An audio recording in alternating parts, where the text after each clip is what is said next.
बाबा रामदेव, आपने ये गलत दावा क्यों किया कोर्ट में कि आप कोरोनिल से इलाज करेंगे? सही रामदेव जी, आपने सुप्रीम कोर्ट में झूठ क्यों बोला? मिला टाइम्स में खुशामदीद। योग गुरु बाबा रामदेव को आज सुप्रीम कोर्ट ऑफ इंडिया में ज़बरदस्त फटकार लगी। सुप्रीम कोर्ट ऑफ इंडिया में बाबा रामदेव ने माफ़ी मांगने की कोशिश की, अपनी गलती तस्लीम की, लेकिन अदालत ने इसको भी एक्सेप्ट नहीं किया और कहा आपने बार बार अदालतों के फैसले की खिलाफ वर्जी की है, अदालत की आदेश की धज्जियां उड़ाई है, आपकी माफ़ी नाकाबिल कबूल है, आपको रिटर्न में अपनी माफ़ी देनी होगी और ये अज़्म करना होगा, आपको बताना होगा कि आपने क्यों दवाओं का गलत इश्तिहार दिया, गलत प्रचार किया। बार बार आपको समझाया गया कि आपकी दवा से कोविड का इलाज नहीं हो सकता है, इसके बावजूद आप हरधर्मी पर तुले रहे और अपनी कंपनी का प्रचार करते रहे, उसको प्रमोट करते रहे। अदालतों के फैसले की आपने धज्जियां उड़ाई, इसलिए आपकी ये माफ़ी कबूल नहीं की जाएगी। सुप्रीम कोर्ट ऑफ इंडिया में तो हुआ ही बाबा रामदेव के साथ ये सब कुछ। इधर बाबा रामदेव जब सुप्रीम कोर्ट ऑफ इंडिया से बाहर निकलते हैं तो वहाँ भी पत्रकारों ने उन्हें घेर लिया और सीधा सीधा सवाल करना शुरू कर दिया कि आपकी हिम्मत कैसे हुई झूठा प्रचार करने की?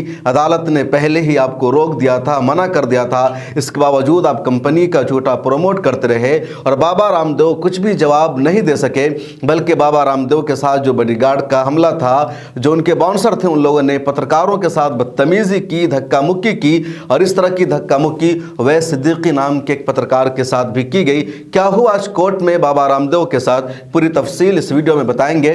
लेकिन इससे पहले आपसे रिक्वेस्ट है कि ज्वाइन के बटन पर क्लिक करके हमारी मेंबरशिप जरूर ले लीजिए। बाबा रामदेव खुद को योग गुरु मानते हैं, इसके अलावा उनकी पतंजलि जो कंपनी है वो बहुत सारी चीजें बनाती है, दवा भी बनाती है। कोविड के टाइम में बाबा रामदेव की कंपनी ने एक दवा बनाया और उस दवा के बारे में बाबा रामदेव की कंपनी ने यह कहा कि इस दवा से कोविड का 100% इलाज हो जाएगा।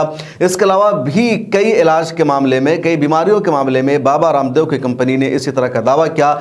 जब बाबा रामदेव की कंपनी का यह इश्तिहार होने लगा कि उनकी दवा से कोविड का इलाज हो सकता है, तब इंडियन मेडिकल एसोसिएशन ने इस पर इतराज किया, इस पर एक्शन किया और अदालत का दरवाजा खटखटाया। सुप्रीम कोर्ट ऑफ इंडिया से बाबा रामदेव की कंपनी को नोटिस भेजी गई, बार बार रामदेव को बुलाया गया, उनके मैनेजिंग डायरेक्टर को बुलाया गया, लेकिन ये लोग अदालतों में हाजिर नहीं हो रहे थे, अपने वकीलों को भेज रहे थे।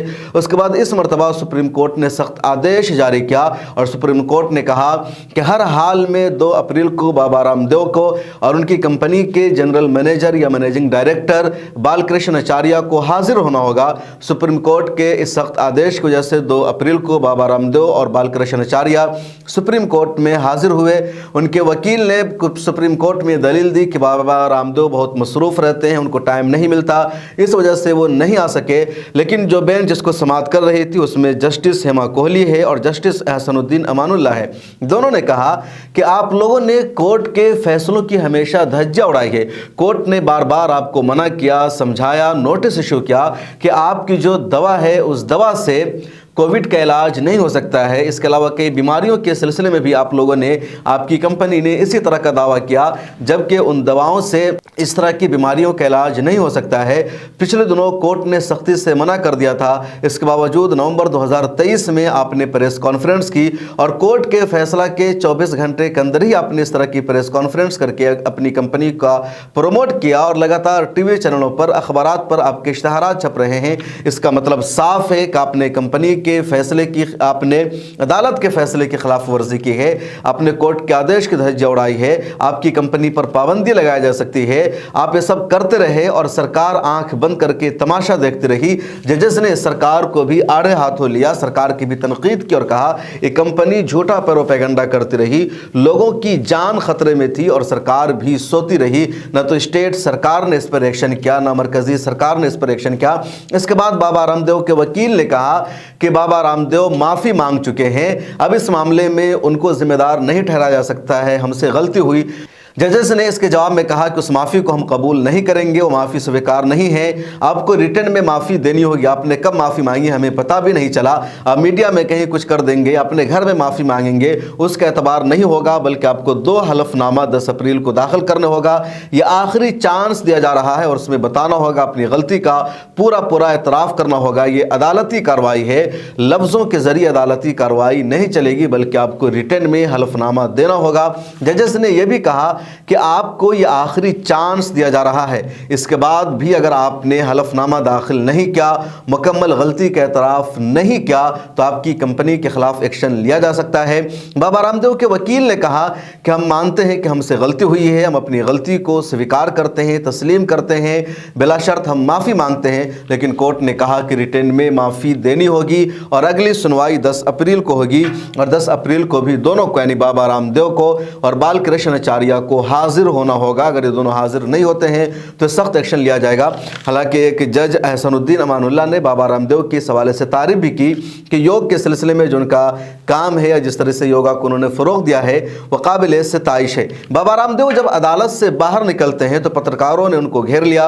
सुप्रीम कोर्ट और हाई कोर्ट को कवर करते हुए सिद्दीकी नौजवान पत्रकार है, इन्होंने बाबा रामदेव से सीधे सीधे सख्त सवाल कर लिया। आप खुद सुन लीजिए। बाबा रामदेव, आपने ये गलत दावा क्यों किया कोर्ट में कि आप कोरोनिल से इलाज करेंगे? सही ठहर भाई, ओ बाबा रामदेव, रामदेव जी, आपने सुप्रीम कोर्ट में झूठ क्यों बोला?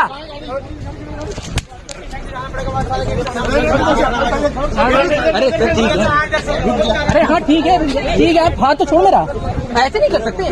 कुछ कर नहीं रहा हूँ सर, कुछ कर थोड़ी रहा हूँ, आप हाथ ऐसे पकड़ थोड़ी सकते। फोटो ले। आपने सुप्रीम कोर्ट में झूठ क्यों बोला बाबा रामदेव जी? रामदेव जी, सुप्रीम कोर्ट में झूठ क्यों बोला आपने?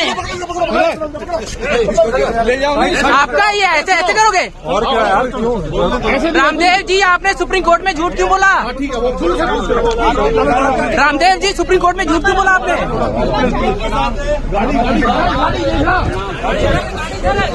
माफीनामे को अस्वीकार कर दिया सुप्रीम कोर्ट ने। कोर्ट ने आपके माफीनामे को अस्वीकार कर दिया, क्या कहोगे? वह सिद्दीकी का यह सवाल सुनकर बाबा रामदेव का सर चकराने लगा। उनकी टीम आग बगोला हो गई। उनके बाउंसर और उनके बॉडीगार्ड ने धक्का मुक्की करने की कोशिश की वह सिद्दीकी के साथ, लेकिन वह सिद्दीकी रुके नहीं, डटे रहे और बार बार पूछते रहे और इसी लबो लहजा में पूछते रहे। बाबा रामदेव ने कोई जवाब नहीं दिया, वो सीधे वहां से निकल गए। वह सिद्दीकी की ये बेबाकी काबिल तारीफ़ है, लाजवाब है और इसी वजह से सोशल मीडिया पर, ट्विटर पर हर कोई वह सिद्दीकी की तारीफ़ कर रहा है। वह सिद्दीकी के साथ जो कुछ बाबा रामदेव की टीम ने किया उसकी निंदा भी की जा रही है कि ऐसा नहीं होना चाहिए था। बाबा रामदेव के बारे में अब ट्विटर पर लोग ये भी लिख रहे हैं कि बाबा रामदेव को लग रहा होगा, वो सोच रहे होंगे ये तो हमारे अच्छे दिन हैं, फिर अदालत में हमको इतनी फटकार कैसे लगी? हमारी सरकार, हमारी हुकूमत, हम जो चाहे करें, फिर सुप्रीम कोर्ट ने हमारी हालत क्यों कर दी? किस तरह हमारी धज्जियां उड़ाई गई है, हमें फटकार लगाई गई है और अदालत के बाहर भी पत्रकार हमारे पीछे पड़ गए हैं। अब देखना यह है कि 10 अप्रैल को बाबा रामदेव क्या करते हैं, कि वो माफ़ी मांगते हैं या नहीं मांगते हैं, रिटर्न में अपना हलफनामा देते हैं या बीजेपी सरकार उनको बचा लेगी, क्योंकि बीजेपी के सरकार के दम पर ही बाबा रामदेव सब कुछ करते हैं। ये तो सच है और बाबा रामदेव ने इस बात को अदालत में आज तस्लीम कर लिया कि उन्होंने 140 करोड़ लोगों के सामने झूठ बोला है। वो झूठ बोल करके अपनी कंपनी का प्रचार करते हैं, लोगों को गुमराह करते हैं, अपने भक्तों को धर्म के नाम पर, दूसरे नाम पर वो बेवकूफ बनाते हैं। और ये बात आज दुनिया के सामने आ गई है कि बाबा रामदेव ने अपनी कंपनी के हवाले से, अपनी मसनूआत के हवाले से जो कुछ बोला वो सब का सब झूठ था और झूठ बोलकर ये अपनी दवाओं को, अपने प्रोडक्ट्स को बेचते हैं कि इसमें ये सामान है और इससे ये फ़ायदा होगा, जबकि कुछ भी फ़ायदा नहीं होता। सुप्रीम कोर्ट में इसका बाबा रामदेव ने खुद एतराफ़ कर लिया है। इस वीडियो में इतना ही, जल्द मुलाकात होगी एक नए मौजू के साथ। अस्सलाम वालेकुम वरहमतुल्लाहि वबरकातुहू। आप सब जानते हैं कि इस ज़माने में सोशल मीडिया की किस कदर गैर मामूली अहमियत है और ग़ालिबन आप में से बहुत से भाई बहन इससे भी वाकिफ़ होंगे कि मिल्लत टाइम्स सोशल मीडिया के दायरे में बहुत नुमाया नाम है, बहुत ही पुरखुलूस खिदमत अंजाम दे रहा है। मेरी मालूमात के मुताबिक किसी जमात, किसी मसलक, किसी बिरादरी, किसी मखसूस मकतब फ़िक्र से वाबस्तगी के बग़ैर मिल्लत की नुमाइंदगी कर रहा है मिल्लत टाइम्स। और मैं चाहता हूं कि ये चैनल भी तरक्की करे। मैं मिल्लत टाइम्स के ज़िम्मेदार मौलाना शम्स तबरेज़ कासमी ने एक अपील की है, मैं उसकी पूरी तायीद करता हूं। आप हज़रात इस माह मुबारक में इस चैनल की माली इमदाद करें। यकीनन ये कार खैर में आपका शरीक होना तसव्वुर किया जाएगा। बहुत शुक्रिया, जज़ाकुमुल्लाह। अस्सलामु अलैकुम व रहमतुल्लाह।